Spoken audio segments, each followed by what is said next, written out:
Hi everyone, welcome back to എജൂസ് academy. അപ്പൊ നമ്മൾ എക്സാം നമ്മൾ 23-ാം തീയതി കഴിഞ്ഞ നമ്മുടെ എക്സാമിന്റെ ആൻസർ കീ വന്നിട്ടുണ്ട്. ഇപ്പോഴും കുറച്ച് ക്ലാരിറ്റി കുറവുണ്ട്. അപ്പൊ നമുക്ക് ചില ക്വസ്റ്റ്യൻസ് നമുക്ക് തെറ്റാന്ന് ഇപ്പൊ ആൻസർ കീ കണ്ടിട്ട് ഇത് ഇങ്ങനെ അല്ലല്ലോ ഞാൻ പഠിച്ചത്, അങ്ങനെ നമ്മൾ ടെക്സ്റ്റ് ബുക്കിൽ വേറെ ആണല്ലോ കണ്ടേ. അപ്പൊ അങ്ങനെ നമുക്ക് ഉറപ്പുള്ള ക്വസ്റ്റ്യൻസ് നമുക്ക് PSC ചലഞ്ച് ചെയ്യാം. അപ്പൊ അത് എങ്ങനെയാണ് ചലഞ്ച് ചെയ്യാന്നുള്ളതാണ് നമ്മൾ ഇന്നത്തെ വീഡിയോയിൽ ചെയ്യാൻ പോകുന്നത്. അപ്പൊ നമ്മൾ കുറച്ച് ആൾക്കാരല്ല, ഒരു ഗ്രൂപ്പ് ഓഫ് ആൾക്കാരാണ്. ഗ്രൂപ്പ് ഓഫ് ആൾക്കാർ ഇങ്ങനെ ചലഞ്ച് ചെയ്താൽ മാത്രമാണ് PSC അത് കൺസിഡർ ചെയ്യുള്ളൂ. ആ ക്വസ്റ്റ്യനിൽ എന്തെങ്കിലും മാറ്റം അല്ലെങ്കിൽ ആൻസർ കീയിൽ എന്തെങ്കിലും മാറ്റമൊക്കെ വരുത്തുള്ളൂ. അപ്പൊ അത് എങ്ങനെയാണ് ചെയ്യാന്ന് കറക്റ്റ് ആയിട്ട് ഓരോ സ്റ്റെപ്പ് ബൈ സ്റ്റെപ്പ് ആയിട്ട് നമ്മളിവിടെ കാണിക്കും. അപ്പോൾ ഒന്ന് ശ്രദ്ധിച്ച് നമ്മൾ അതേപോലെ തന്നെ ഒന്ന് ചെയ്യാം. ഓക്കെ, അപ്പൊ നമുക്ക് സ്റ്റാർട്ട് ചെയ്യാം. പിന്നെ വിത്തിൻ 5 days ആയിരിക്കണം നിങ്ങൾ ഇത് ചെയ്യുന്നത്. അതെ, അപ്പൊ നമ്മൾ കേരള PSCന്റെ സൈറ്റിൽ ലോഗിൻ ചെയ്ത് കഴിയുമ്പോൾ ഇങ്ങനെയായിരിക്കും നമുക്ക് പ്രൊഫൈൽ വരാം. എല്ലാവർക്കും ഫെമിലിയർ ആണിത്. നോട്ടിഫിക്കേഷൻ, നമ്മുടെ അപ്ലിക്കേഷൻസ്, കൺഫർമേഷൻ അതൊക്കെ വരും. അപ്പൊ അതിന് റിക്വസ്റ്റ് ശ്രദ്ധിക്കുക. റിക്വസ്റ്റ് എന്ന് പറഞ്ഞ ആ ഒരു സെക്ഷനാണ് നമ്മൾ എടുക്കേണ്ടത്. അത് എടുത്തു കഴിയുമ്പോൾ നോർമലി നമ്മുടെ PSC ഓപ്പൺ ചെയ്യുന്ന പോലെ തന്നെ ഒരു OTP ജനറേറ്റ് ആവും. നമ്മുടെ PSC രജിസ്റ്റർ ചെയ്തിട്ടുള്ള നമ്മുടെ ഫോൺ നമ്പറിലോട്ടോ അല്ലെങ്കിൽ ഇമെയിൽ IDയിലോട്ടോ നമുക്കൊരു OTP പോവും. ആ OTP ടൈപ്പ് ചെയ്തിട്ട് വേണം, ഓക്കെ കൊടുത്തിട്ട് വേണം നമുക്ക് നെക്സ്റ്റ് സ്റ്റെപ്പിലോട്ട് പോകാൻ. അപ്പൊ നമുക്ക് നോക്കാം. നെക്സ്റ്റ് സ്റ്റെപ്പിൽ നിങ്ങൾക്ക് ചൂസ് ചെയ്യേണ്ടത് raise a new request. Okay, next step choose ചെയ്യേണ്ടത് റേസ് എ ന്യൂ റിക്വസ്റ്റ് ആണ്. എന്നിട്ട് നിങ്ങൾ select request type. Okay, request type select ചെയ്യണം. ഇതിൽ നിങ്ങൾക്ക് കുറച്ച് റിക്വസ്റ്റ് ടൈപ്പ് കാണാം. First one, request for rechecking of answer script. പിന്നെ request for copy of answer script. Request for adding a new additional qualification to the master data. പിന്നെ ഉള്ളത് request for scribe. പിന്നെ ഉള്ളത് answer key complaints OMR bar online. Okay, OMR or online ഉണ്ട്.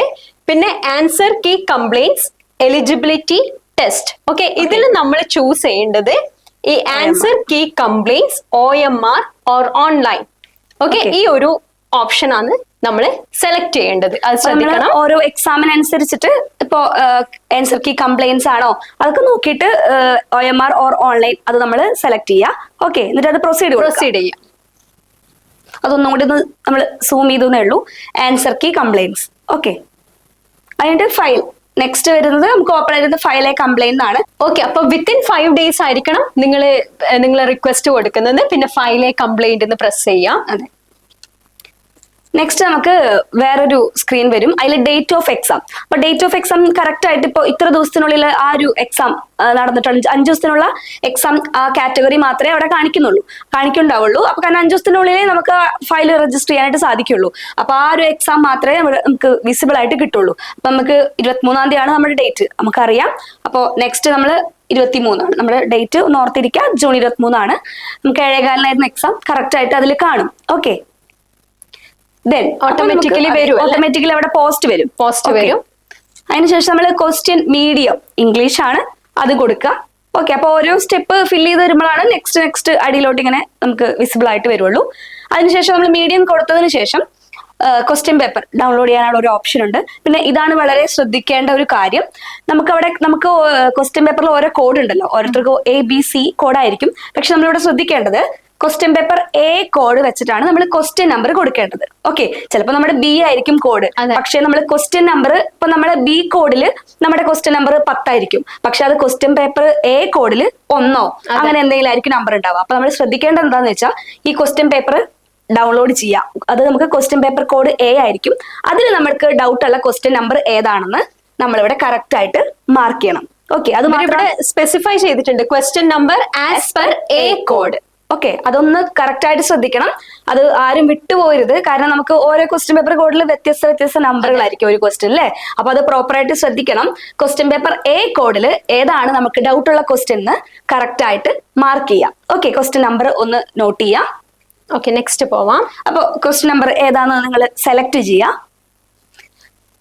Then നമ്മൾ select complaint type. അത് ഓരോ ക്വസ്റ്റിനും അനുസരിച്ച് different ആയിരിക്കും. ഓക്കെ, ഇപ്പൊ ഒരു ക്വസ്റ്റ്യൻ മാത്രമല്ല, നമുക്ക് 2-3 ക്വസ്റ്റ്യൻ ഡൗട്ട് ഉണ്ടെങ്കിൽ നമുക്ക് 2-3 ക്വസ്റ്റ്യൻസ് നമുക്ക് കംപ്ലൈന്റ് രജിസ്റ്റർ ചെയ്യാവുന്നതാണ്. അപ്പോൾ ഈ പറഞ്ഞ പ്രൊസീജിയർ എല്ലാം ചെയ്ത് കഴിഞ്ഞ് അറ്റ് എ ടൈം നമുക്ക് ഒരു കംപ്ലൈന്റ് മാത്രമേ ചെയ്യാൻ പറ്റുള്ളൂ. ഈ പറഞ്ഞ പ്രൊസീജിയർ ഒക്കെ കഴിഞ്ഞ് നമ്മൾ വീണ്ടും സ്റ്റാർട്ട് ചെയ്യണം. ഓക്കെ, അപ്പൊ ഇപ്പൊ നമ്മൾ നിലവിൽ കൊടുക്കുന്ന ക്വസ്റ്റ്യന്റെ എന്താണ് പ്രശ്നം എന്ന് നമ്മളിവിടെ കൊടുക്കുക. Answer given in the provisional key is wrong. Then more than one right answer in options and right answer is not available in the option, then question is wrong. അപ്പൊ ഏത് ക്വസ്റ്റ്യൻ ആണ് നമുക്ക് ധാരണയുണ്ടല്ലോ, എന്താണ് തെറ്റെന്ന് നമുക്ക് വ്യക്തമായിട്ട് അറിയാം. അപ്പൊ അത് നമ്മൾ പ്രോപ്പർ ആയിട്ട് അവിടെ മാർക്ക് ചെയ്യാം. മാർക്ക് ചെയ്യാം. അപ്പോൾ അഗെയിൻ വീണ്ടും ഒരു സ്ക്രീൻ നമുക്ക് വിസിബിൾ ആയിട്ട് വരും. അതില് നമ്മൾ ഏതാണ് നമ്മളെ ഡൗട്ട്, ഇപ്പൊ ഓപ്ഷൻ, ഇപ്പൊ ഇവിടെ കൊടുത്ത ഒരു എക്സാമ്പിൾ പറയുകയാണെങ്കിൽ option right answer is not available in option എന്നാണ്. അപ്പൊ ആ ഓപ്ഷൻ നമുക്ക് അറിയാലോ ഏതാണെന്നുള്ളത്, അതാണ് ഇവിടെ കൊടുക്കട്ടെ. Answer as per professional key. B select ചെയ്ത ഒരു എക്സാമ്പിൾ ആണ്. പിന്നെ നിങ്ങൾ എന്താണ് tell us the right answer with an explanation. So നിങ്ങൾ വിത്ത് എക്സ്പ്ലനേഷൻ നിങ്ങൾ അത് ഇവിടെ ഫിൽ ചെയ്യണം. ഓക്കെ, എന്താണെന്നോ നിങ്ങളെ ആൻസർ, പിന്നെ ഏതാണ് reference, book title, author, publisher, edition, page number, പിന്നെ അതിന്റെ ഒരു സ്കാൻഡ് കോപ്പി അപ്ലോഡ് ചെയ്യണം. നമ്മൾ PSC ആണല്ലേ ചലഞ്ച് ചെയ്യണേ. അപ്പൊ നമ്മൾ ജസ്റ്റ് നമുക്ക് ഈ ഒരു ക്വസ്റ്റ്യൻ ഡൗട്ട് ഉണ്ട്, ഞാൻ ഇത് പഠിച്ചത് ഇങ്ങനെയല്ലല്ലോ എന്ന് ജസ്റ്റ് നമുക്ക് ഒരു എക്സ്പ്ലെയിൻ ചെയ്താൽ മാത്രം പോരാ, നമുക്ക് വിത്ത് പ്രൂഫ് അപ്ലോഡ് ചെയ്താലാണ് അത് PSC കൺസിഡർ ചെയ്യുള്ളൂ. ഓക്കെ, അപ്പൊ നമ്മുടെ എന്താണ് നമ്മുടെ എക്സ്പ്ലനേഷൻ, ഇപ്പൊ ഇവിടെ എക്സാമ്പിൾ കൊടുത്തിരിക്കുന്നത് ആ റൈറ്റ് ആൻസർ ഈ ഓപ്ഷനിൽ ഇല്ല എന്നുള്ളതാണ്. അതുപോലെ അപ്പൊ അത് നമ്മൾ ഡിസ്ക്രിപ്റ്റീവ് ആയിട്ട് അവിടെ കൊടുക്കുക. അതുപോലെ തന്നെ നമ്മൾ പഠിച്ചിട്ടുണ്ടാവുമല്ലോ, നമ്മൾ ബുക്ക് ഒക്കെ എടുത്ത് പഠിച്ചിട്ടുണ്ടായിരിക്കും, ആ ബുക്കിന്റെ പേരും ഓതറിന്റെ പേരും പബ്ലിഷറും എഡിഷനും അതുപോലെ വിത്ത് പേജ് നമ്പറും, അത് മാത്രമല്ല ആ ഒരു പേജും നമുക്ക് സ്കാൻ അപ്ലോഡ് ചെയ്യണം. എന്നിട്ട് നമ്മൾ സേവ് കൊടുക്കാം. ഇത് ജസ്റ്റ് ഒന്ന് സൂം ചെയ്ത് തന്നതാണ്. Okay, page number 230 page number വരെ കൊടുത്തിട്ടുണ്ട്. എക്സ്പ്ലെയിൻ ഡീറ്റെയിൽസും കാര്യങ്ങളൊക്കെ ഉണ്ട്. അപ്പൊ നമ്മൾ സേവ് അടിക്കുക. പിന്നെ നെക്സ്റ്റ് നിങ്ങൾക്ക് ആ ഒരു പേജ് ഇങ്ങനെ വിസിബിൾ ആയിട്ട് കാണും. അതിൽ എഴുതിയിട്ടുണ്ടാവും please be informed that once you answer key complaint is submitted no further changes will be allowed. അങ്ങനെ ഒരു ബോക്സിൽ നമുക്ക് ഓപ്ഷൻ ഏതാന്ന് കറക്റ്റ് ആയിട്ട് കൊടുക്കണം. കാരണം നമുക്ക് ഇപ്പോ അവർ തന്ന ഓപ്ഷൻ ബി ആയിരിക്കും, പക്ഷെ അതല്ല നമ്മുടെ ഓപ്ഷൻ, അത് നമ്മുടെ ഓപ്ഷൻ എ ആണ്. അത് നമുക്ക് കറക്റ്റ് ആയിട്ട് കൊടുക്കണം. കാരണം ഒരു വട്ടം നമ്മൾ അത് കൊടുത്തു കഴിഞ്ഞാൽ പിന്നീട് നമുക്ക് അത് ചേഞ്ച് ചെയ്യാൻ പറ്റില്ല. ആസ് പെർ എ കോഡ് പ്രകാരമാണ് നമ്മൾ ഇതൊക്കെ ചെയ്യുന്നത്. സോ അത് നന്നായി നിങ്ങൾ ശ്രദ്ധിച്ച് ചെയ്യേണ്ട കാര്യമാണ്. അപ്പൊ ആൻസർ കീ ചെക്ക് ചെയ്യുമ്പോഴും അത് ശ്രദ്ധിക്കണം. അതെ, ആൻസർ കീയും ഓപ്ഷൻ എയുടെ കോഡ് എയുടെ ആണ് നമ്മൾ പ്രോപ്പർ ആയിട്ട് ശ്രദ്ധിച്ചിട്ട് വേണം നമ്മൾ അത് മാർക്ക് ചെയ്യാൻ. കാരണം ഒരു വട്ടം സബ്മിറ്റ് കൊടുത്താൽ പിന്നീട് നമുക്കത് ചേഞ്ച് ചെയ്യാനായിട്ട് ഒരു ഓപ്ഷൻ ഇല്ല. ഓക്കെ, അപ്പൊ എല്ലാവരും ശ്രദ്ധിച്ചിട്ട് മാർക്ക് ചെയ്യാം, ദെൻ ഓക്കെ കൊടുക്കുക. പിന്നെ ഫർദർ ചേഞ്ചസ് ഒന്നും നമുക്ക് പറ്റില്ല എന്നാണ് പറയുന്നത്. അപ്പൊ ഓക്കെ എന്ന് കൊടുക്കുക. അപ്പൊ നിങ്ങളെ ഫയലില് സക്സസ്ഫുള്ളി കംപ്ലീറ്റഡ് ആയി, സക്സസ്ഫുള്ളി കംപ്ലീറ്റഡ് എന്ന് പറയും. ഓക്കെ, പിന്നെ നമ്മൾ നെക്സ്റ്റ് നോക്കുവാണെങ്കിൽ അത് നമ്മുടെ പ്രൊഫൈൽ ഇങ്ങനെ വരും. നമ്മൾ ഏതൊക്കെ ഇപ്പോ നെയിം ഓഫ് പോസ്റ്റ് ഡിപ്പാർട്ട്മെന്റ് നമ്മൾ എക്സാമിന് അപ്ലൈ ചെയ്തിട്ടുള്ളവരാണ് നിങ്ങളൊക്കെ. അപ്പൊ നമുക്ക് നമ്മൾ ഏതൊക്കെ പോസ്റ്റിന് അപ്ലൈ ചെയ്തൊന്നും നമ്മുടെ പ്രൊഫൈലിൽ കാണിക്കുമല്ലോ. അതുപോലെ തന്നെ സെയിം നമുക്ക് ഏതൊക്കെ കംപ്ലൈന്റ്, ഏതൊക്കെ ക്വസ്റ്റ്യൻ ആണ് നമ്മൾ കംപ്ലൈന്റ് രജിസ്റ്റർ ചെയ്തത്, അതിന്റെ റെഫറൻസ് നമ്മൾ കൊടുത്തിട്ടുള്ള എല്ലാ കാര്യങ്ങളും, ഒക്കെ വരും, എല്ലാം നമ്മുടെ പ്രൊഫൈൽ അവിടെ വിസിബിൾ ആയിട്ട് കിട്ടും. അവിടെ 2 ക്വസ്റ്റ്യൻ കൊടുത്തിട്ടുണ്ട്. അപ്പൊ നമ്മൾ നമ്പർ ഓഫ് ക്വസ്റ്റ്യൻസ് ഒക്കെ നിങ്ങൾക്ക് ഒന്നേ ചെയ്യാൻ പറ്റുള്ളൂ. പിന്നെ രണ്ടാമത് ആദ്യം നിങ്ങൾ ഫസ്റ്റ് തൊട്ട് OTP ജനറേറ്റ് ഒക്കെ ചെയ്തിട്ട് ഈ സ്റ്റെപ്പ് ഫോളോ ചെയ്യണം. അതെ, ഓരോന്നും ഏത് ക്വസ്റ്റ്യൻ ആണ്, അതിൽ എന്താണ് കംപ്ലൈന്റ്, 2 ആൻസർ ഉണ്ടോ, അല്ലെങ്കിൽ ക്വസ്റ്റ്യൻ ആണോ തെറ്റ്, അത് ഓരോന്നും നമ്മൾ പ്രോപ്പർ ആയിട്ട് ഓരോരോ സ്റ്റെപ്പായിട്ട് ചെയ്യണം. ഒറ്റ ടൈമിൽ നമുക്ക് ഒരു ക്വസ്റ്റ്യനെ പറ്റുള്ളൂ. ഈ പ്രോസസ് ഓരോ സ്റ്റെപ്പ് എല്ലാം കഴിഞ്ഞ് സബ്മിറ്റ് കൊടുത്തിട്ട് നമ്മൾ അഗെയിൻ നമ്മൾ വീണ്ടും റിക്വസ്റ്റ് പോവാ ഒക്കെ ചെയ്യാം. ഓക്കെ,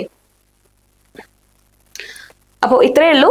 അപ്പോ നമുക്ക് എല്ലാവരും ഒന്ന് ഡിസ്കസ് ചെയ്യാം അല്ലെ, കുറച്ച് ഫ്രണ്ട്സ് ആയിട്ട് ഒരു ഗ്രൂപ്പ് ആയിട്ട് നിങ്ങൾ ഡിസ്കസ് ചെയ്തിട്ട് ആ കാര്യം ക്ലിയർ ആക്കിയിട്ട് മാത്രം നിങ്ങൾ സബ്മിറ്റ് കൊടുക്കുക. പിന്നെ 1-2 ആൾക്കാർ മാത്രം റൈസ് ചെയ്താൽ ഇത് PSC കൺസിഡർ ചെയ്യില്ല. അപ്പൊ നിങ്ങളൊരു ഗ്രൂപ്പ് ഓഫ് ആൾക്കാർ ചെയ്താൽ മാത്രമേ PSC അത് കൺസിഡർ ചെയ്തിട്ട് ക്വസ്റ്റിൽ എന്തെങ്കിലുമൊക്കെ ഒരു ചേഞ്ചസ് ഒക്കെ വരുത്തുള്ളൂ. അപ്പോ എല്ലാവരും വേഗം തന്നെ ശ്രദ്ധിച്ച് ചെയ്യുക. അപ്പോ ഈ ക്ലാസ് യൂസ്ഫുൾ ആയെന്ന് വിചാരിക്കുന്നു. Thank you.